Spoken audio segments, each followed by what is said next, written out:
Pemupukan tanaman bertujuan untuk menyediakan unsur hara yang dibutuhkan tanaman untuk pertumbuhan generatif, sehingga diperoleh hasil yang optimal. Untuk menentukan dosis pupuk yang tepat, sebaiknya dilaksanakan analisis tanah dan daun terlebih dahulu.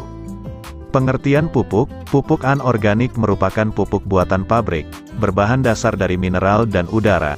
Bahan dasar pupuk nitrogen adalah nitrogen dari udara, sedangkan pupuk P, K, Ca, Mg dari tambang.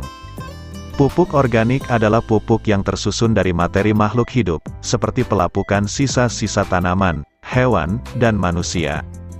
1. Pupuk organik dapat berbentuk padat atau cair yang digunakan untuk memperbaiki sifat fisik, kimia, dan biologi tanah. 2. Pupuk organik mengandung banyak bahan organik daripada kadar haranya. 3. Sumber bahan organik dapat berupa kompos, pupuk hijau, pupuk kandang, sisa panen, jerami, tongkil jagung, tebu, dan sabut kelapa, limbah ternak, limbah industri yang menggunakan bahan pertanian, dan limbah kota, sampah. Pupuk anorganik: secara umum ada dua jenis pupuk anorganik. 1. Pupuk tunggal, pupuk yang dibuat dari satu unsur secara dominan. Contohnya, urea yang mengandung N, TSP atau SP36 dengan P, dan KCl atau ZK dengan unsur K yang dominan. 2. Pupuk majemuk, pupuk yang mengandung lebih dari satu jenis unsur. Contoh, pupuk DAP dan Amofos yang terbuat dari N dan P. Pupuk majemuk juga bisa tersusun dari 3 unsur, sebut juga Rustica Yellow dan Mutiara.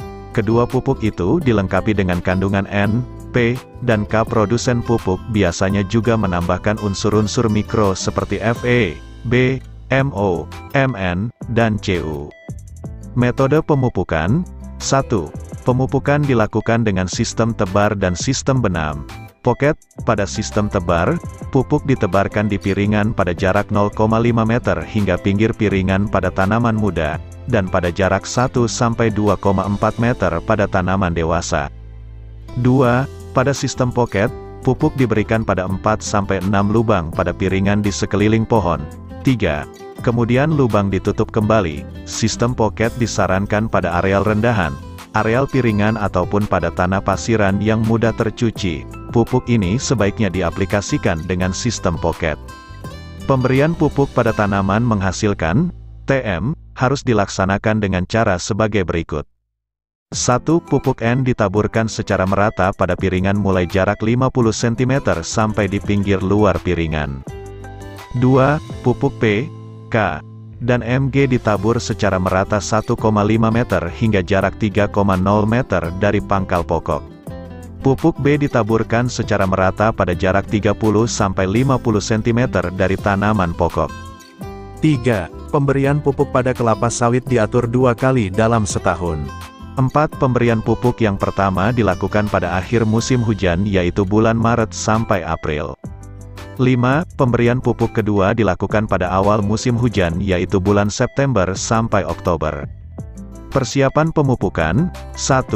Pembenahan piringan, pasar pikul, tapak kuda, tapak timbun dan lain-lain penghancuran pupuk yang menggumpal.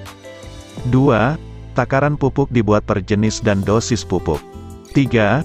Kebutuhan jenis dan dosis pupuk dan jumlah pohon, tenaga penebar, pengecer, pengangkut pupuk, transportasi pupuk ke lapangan.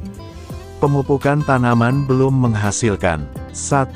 Dosis pupuk ditentukan menurut umur tanaman, jenis tanah, penutup tanah, dan keragaan tanaman. 2. Waktu tanaman menurut umur tanaman. 3. Pada umur 1 bulan pupuk ZA ditebar mulai dari pangkal batang hingga 30-40 cm. 4. Di atas umur 1 bulan pupuk ZA, RP, MOP, dan kiserit ditabur merata mulai 30-50 cm dari pangkal batang sampai batas lebar tajuk. 5. Pupuk boron ditabur di ketiak pelepah daun. Sahabat sekalian, sampai di sini dulu vlog kali ini. Jangan lupa untuk like, komen, dan bagikan informasi ini agar lebih bermanfaat untuk sahabat tani semuanya.